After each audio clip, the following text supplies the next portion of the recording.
Senhor presidente, vereadores, vereadoras, nossa liderança religiosa, Dom Bruno, secretário de Cultura, Beto Portugal, cumprimento também as outras líderes religiosas que estão aqui, a turma da Secretaria de Cultura e os conselheiros do COMPAC.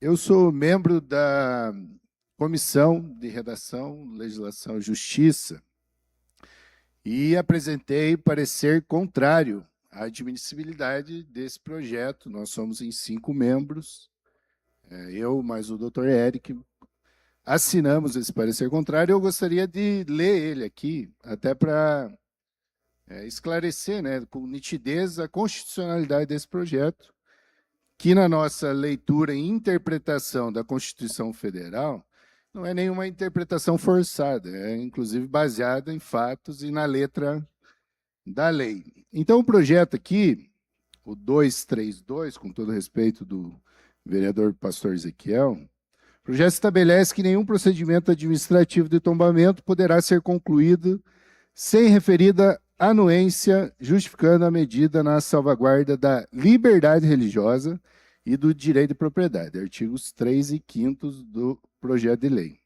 Qual que é a nossa fundamentação jurídica? O projeto padece de vício insanável de inconstitucionalidade material e de ilegalidade administrativa, ferindo o núcleo essencial do Instituto do Tombamento e a repartição de competências estipuladas pela Constituição Federal de 88. Então, da natureza jurídica do tombamento, é um ato unilateral. O tombamento é uma restrição parcial ao direito de propriedade, qualificado pela doutrina como intervenção do Estado na propriedade privada, fundamentado no artigo 216, parágrafo 1º da Constituição Federal. Trata-se de um poder-dever do poder público para a proteção do patrimônio cultural brasileiro. Incompatibilidade com o consensualismo. Por ser um ato administrativo unilateral e de império, sua eficácia decorre do interesse público e social na preservação do bem, que prevalece sobre o interesse particular. Ao exigir autorização expressa, lá do projeto de lei, no artigo 1º, o projeto subordina a supremacia do interesse público ao veto de uma entidade privada, desfigurando e esvaziando a utilidade do próprio Instituto Constitucional do Tombamento.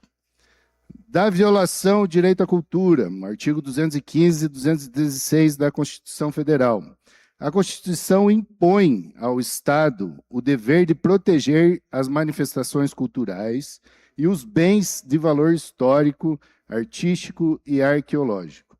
Permitir que uma instituição impeça unilateralmente a proteção de um imóvel de alto valor histórico para a sociedade viola o direito difuso da coletividade ao patrimônio cultural material, gerando um retrocesso na proteção ambiental e cultural.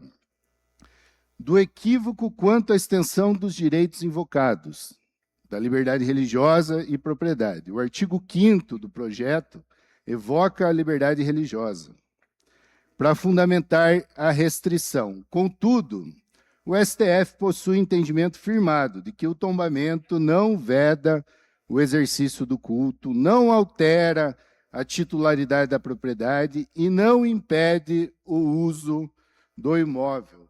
Ele incide exclusivamente sobre a integridade física e arquitetônica do bem.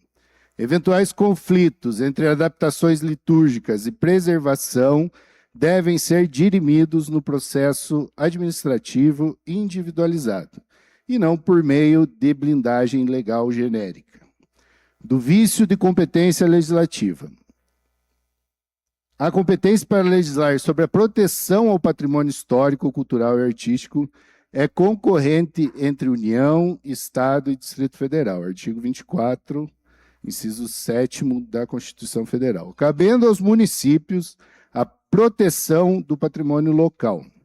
No entanto, o Decreto-Lei número 25 de 1937 atua como norma geral, Nacional do Tombamento, ao criar um requisito procedibilidade, consentimento prévio, inexistente na norma geral federal. O projeto invade competência legislativa e quebra a simetria federativa. Nossa conclusão, diante do exposto, o projeto de lei 232 apresenta flagrante incompatibilidade com o ordenamento constitucional vigente, na medida em que privatiza o interesse difuso e anula o poder de polícia administrativa do Estado na salvaguarda do patrimônio histórico. Por isso, o nosso voto, que a gente perdeu na comissão, né, foi 3-2, pelo o parecer favorável, é pela inadmissibilidade e consequente arquivamento. Agora, né, simplificando aqui o que a gente colocou no parecer, o tombamento vai ao encontro das preocupações aqui, que tanto o pastor Ezequiel colocou, como o vereador Florinal colocou, como a vereadora Jôs colocou, como o Dom Bruno colocou. Não há nenhuma perseguição aos símbolos religiosos. Pelo contrário, há uma necessidade de preservação desses símbolos, porque eles já estão na cidade com pertencimento do povo, fazem parte da nossa história, da nossa identidade, e aqui ninguém está dizendo que os líderes religiosos aqui têm a intenção de demolir algum espaço ou têm a intenção de descaracterizar. Mas a Constituição já diz que é dever do Estado a preservação desse patrimônio. Pelo contrário, quando entra num procedimento de tombamento, é porque os conselheiros visualizaram naquele bem, naquele imóvel, um valor histórico, um valor cultural, né, um patrimônio que deve ser preservado. Ademais, Dom Bruno, o senhor colocou que talvez não agregasse, né, um tombamento não agregasse. E existem, pelo contrário, existem mecanismos que agregam a conservação desse patrimônio. Quando se queixam aqui de não existir recursos financeiros para a manutenção do patrimônio, nós concordamos, e a lei concorda com isso, inclusive no nosso plano diretor municipal, que está previsto 2 instrumentos que deve ser, inclusive, secretário Beto, deve ser mais divulgado esses instrumentos, porque os proprietários não entendem que existe a possibilidade de recorrer ao Estado, porque é dever do Estado essa preservação. E se é dever do Estado, o Estado tem que fomentar a preservação também a partir de recursos financeiros.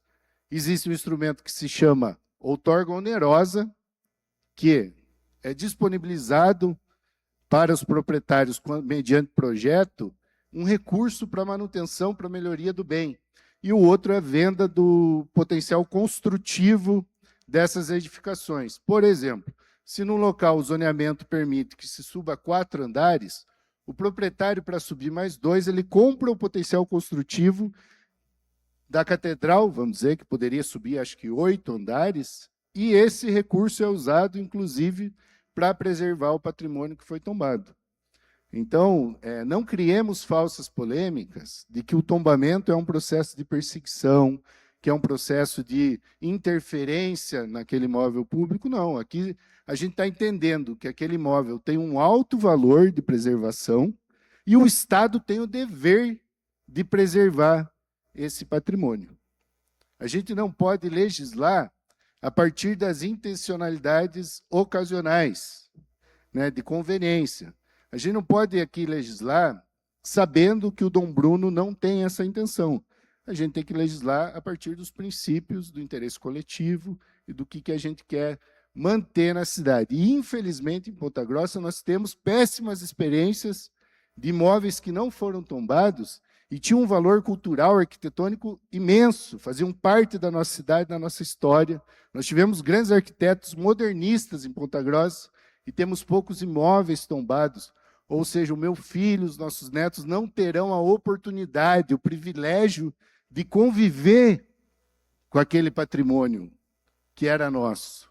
E aqui não é para prejudicar os donos dos imóveis. É o dever do Estado conservar e criar mecanismos de conservação.